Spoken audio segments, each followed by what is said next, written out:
A paratrooper, which enabled him to fall more slowly. If less accurately. But now he is a family man who goes to church every Sunday and Mecca once a year.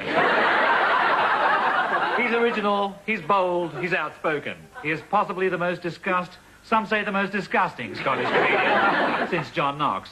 He is here. He is Billy Connolly.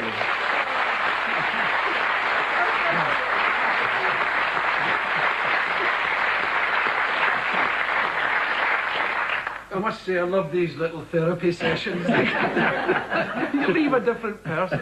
Just to put you at your ease. Do you, or have you at any time, watch or watched David's nature films? Oh, yeah, for many, many years. Since, really? I mean, since way back, away in the Bally one, and the Komodo Dragon, and all that. And I was totally obsessed by that kind of programme when I was younger. The natural programs and the Grove family. You know, remember the Grove family? Well, and I used to love it, especially the Komodo Dragon one, up a tree filming this thing. But there was also Armand and Michaela Dennis, wasn't there? And Hans and Lottie Haas. And Per Host, was that his name? That's right. Was he the woodpecker person? No, that was Heinz Seelman. Heinz Seelman with the woodpeckers.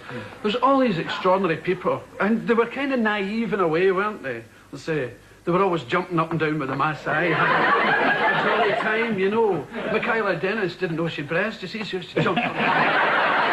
So these people leaping up, and we were sitting in Glasgow going, terrific, you know. And it was weird to be sitting in Glasgow watching these, but I always loved every second of it. I did anything about the Villas-Boas brothers, and I used to go into work or into school and talk about it. People thought I was off my head. Jacques Cousteau, anything. I used to love it. What was your favourite animal on David's programmes? My favourite animal on David's was the Komodo Dragon, but my favourite animal in the world is an Australian animal called a hairy-nosed wombat. I think I heard the name first, and then I sought out the animal. And it's brilliant. It's like a big mouse. It's just a big, hairy, happy mouse. And, you know, it's just like a huge, big mouse, and it sort of digs holes. And I met a guy in Australia, said, oh, we used to have one. He said, they're awful. And he told me why it was awful. I thought it endeared me to the animal forever. He said that they dig holes in your garden. He said, and that's okay. It'll dig under the fence to get into the next garden. He said, but it won't come back through the same hole. It has to dig another one. And I thought, that'll do me. That sounds like me, you know. David, my favourite moment in all your programmes was when you were deep in a cave in Borneo. And there was a mound of bat excrement. Oh, I remember that. It was a 60-foot high conical mound of bat excrement, and you were standing in it up to the waist with cockroaches crawling all over you. Yeah. And you looked as happy as the queen at the races. And I want to ask you, I always want to ask you, is there any animal that disgusts you? Yeah, I don't care for rats, I have to say. I've had rats run over my face while I'm sleeping, and I think that can be so avoided. have I. Yes, don't you agree? That's not too good. Yes, I've hung out with some dirty people in that. I know, you must have been to the same party as me. I remember you. You weren't that long-haired girl. Oh, I was the hairy-nosed wombat. You must have to the party. Just a plan of ours to bring you back together. Become Cilla Black.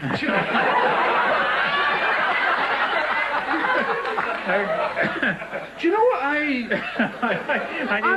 knew this would get out of hand.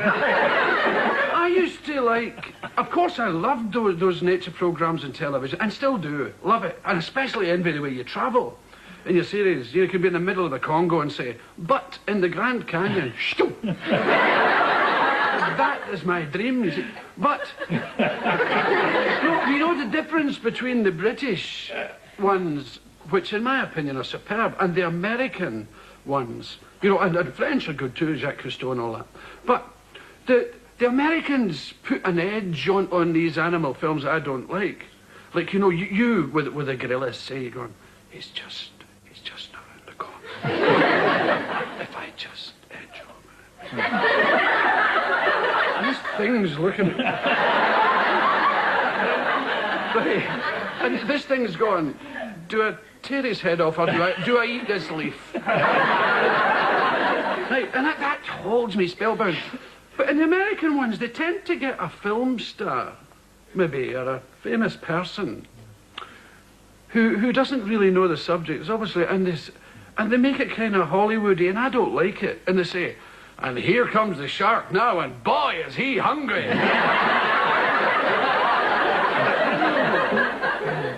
I don't like that, you know. Yeah. You're just back from Australia, and you've been around the world too, eh? Australia, New Zealand. Yes. Does travel broaden your mind? No.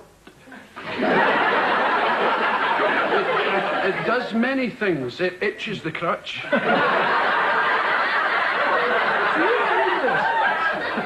It itches the crutch. My crutch gets unbearably itchy. And because I travel in airplanes and all that, get all sweaty, and it's the only part of the body that sweats on a plane. Isn't it extraordinary? Do you find that? It goes to town. It makes up for all the other. And there's something intriguing about being over an ocean you've never been over before, or many times you've never seen it.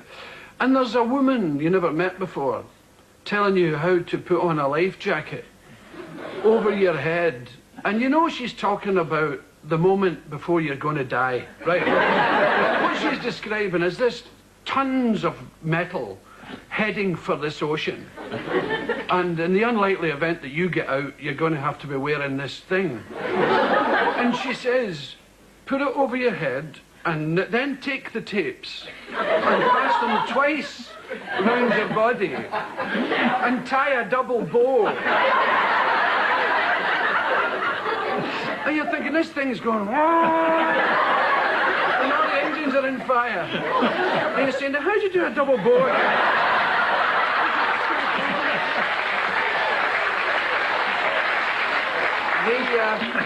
We once had to do a fly in one of these comets, they call the vomit comet, which is that sort of thing. And we were up in the stratosphere, and we had these very cool Americans who said, now if you have to jump out of the aircraft, they said, don't pull the parachute too soon, because you're so high up you'll freeze to death.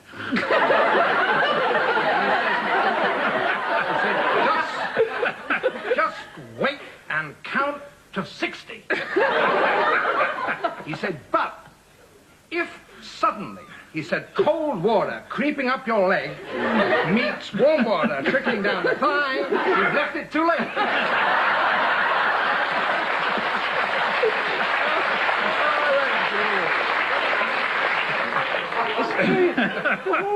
See, that's all what travelling is to me. It's a moment of insanity between your own house and somebody else's house. These people telling you terribly unlikely things. You know, in the unlikely event that we have to land in water, now, you wear this yellow jacket and blow it up and there's a whistle and a torch. And I'm supposed to believe this. That'll be bobbing about in the ocean with my wee...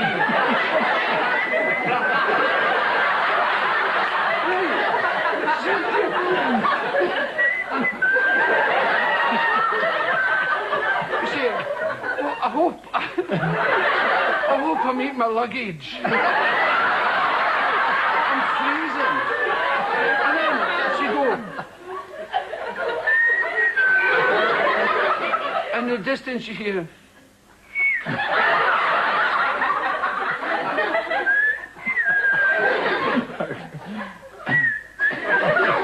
You swim up. See, nobody's told you about the Atlantic whistling shark.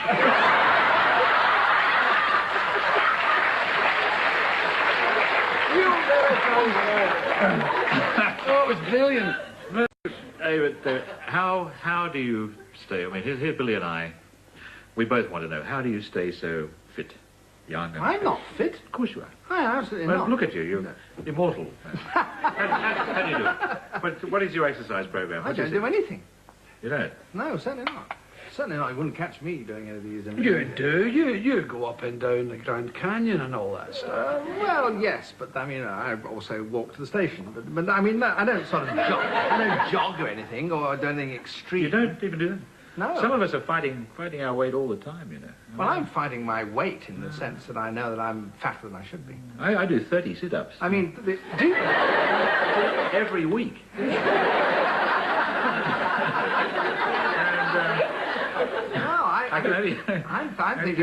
I'm reducing from sort of 8 bars of chocolate tonight to 6, you know. I think you're just lucky. What about you, Billy? I cycle. I go out on my bike. It's a thing. It's a strange thing. It was one of the indulgences of my adult life. When I was in my early teens, I fancied being a racing cyclist, and I had a real shabby bike. And I didn't make it because I wasn't good enough, basically. But I was always out there on my bike, and I thought, if I ever make a lot of money, I'm going to buy a real cracker. And a couple of years ago, I did. I bought a real beauty, and I've renewed it ever since, and I have got this great joy in cycling now. I like to go fishing, but cycling is where I get going round Richmond Park there in my gear. I'm a fancy. I've got all the gear, you see, a real poser cyclist, you know, all these French words that could be swearing for all I know. As I go zapping round Richmond Park, there's deer look at me like that. Deer have got a great sort of upper class way of looking at you, know?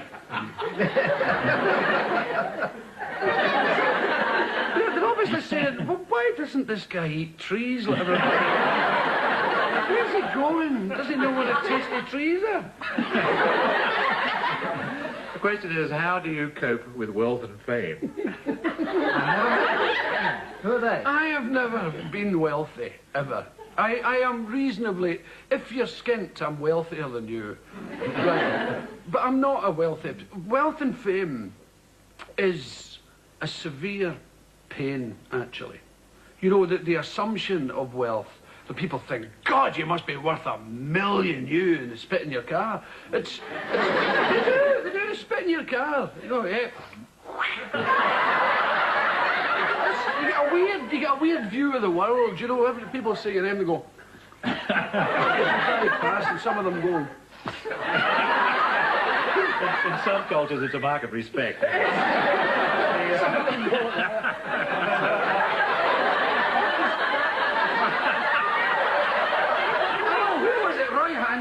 He's a Scottish actor, told me. Roy Hanlon, he came off a train. This might interest you, the body thing. He came off a train at Glasgow Central Station, and he was feeling good to be back in Glasgow. He got onto the platform, and he was walking down. You know that feeling you get in your hometown? It just feels good. He's coming down the platform, and a guy was walking towards him, went like that, and Roy went like that, and the fellow went...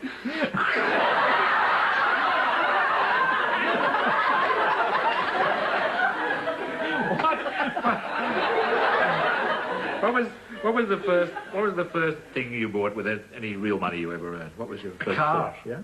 Yeah, it's and I didn't have a license. I bought a Citroen Safari. You know, the one that looked like a shark, the pointed one. Yeah.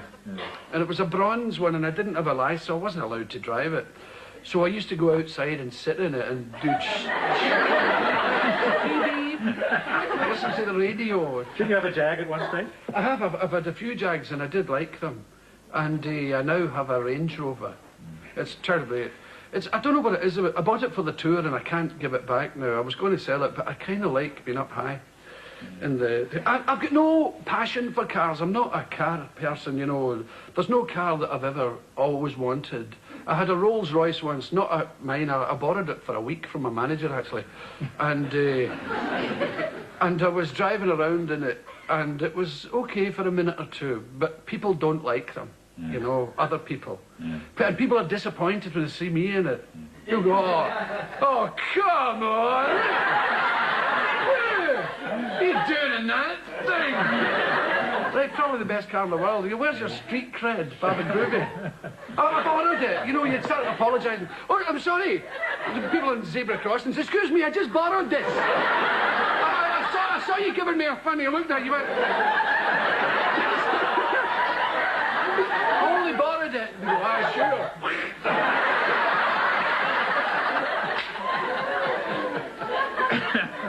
It's odd, isn't it? And I've never wanted a low one. I've got an E-type Jaguar once, a red one.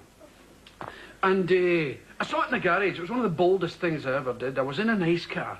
I was in a Golf, one of those re-open-top Golf, and I swapped it straight for this one. I said, can I have that car? They said, yeah.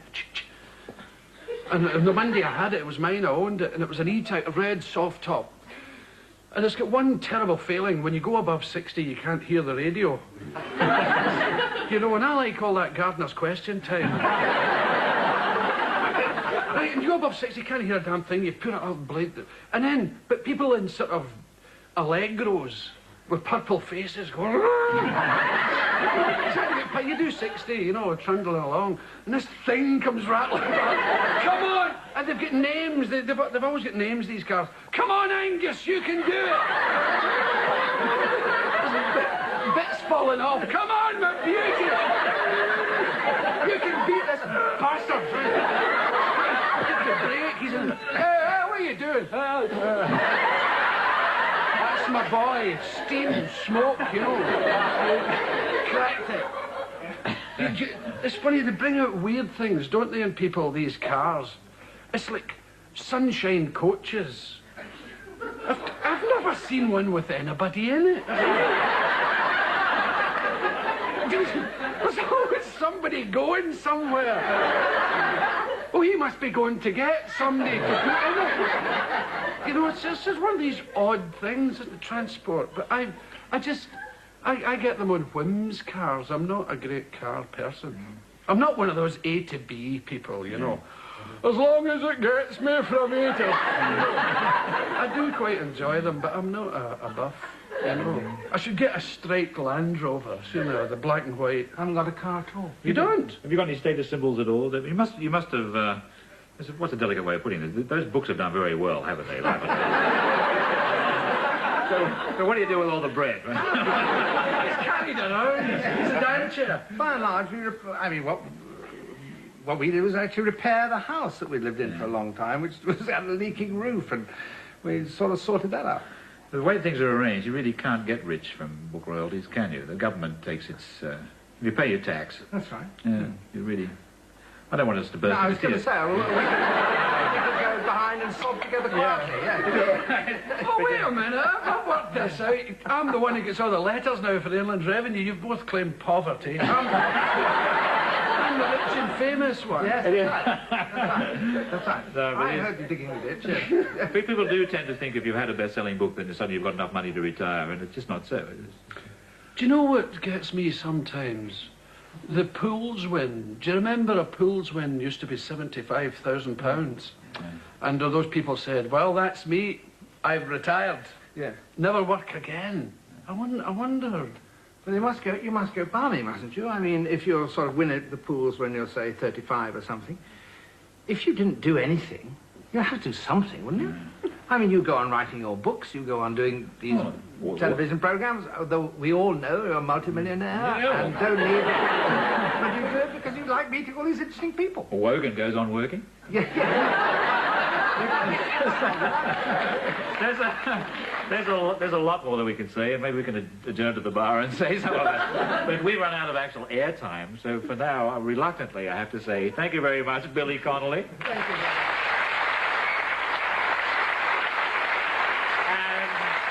And thank you very much, David Attenborough. It's like being in studio with a world.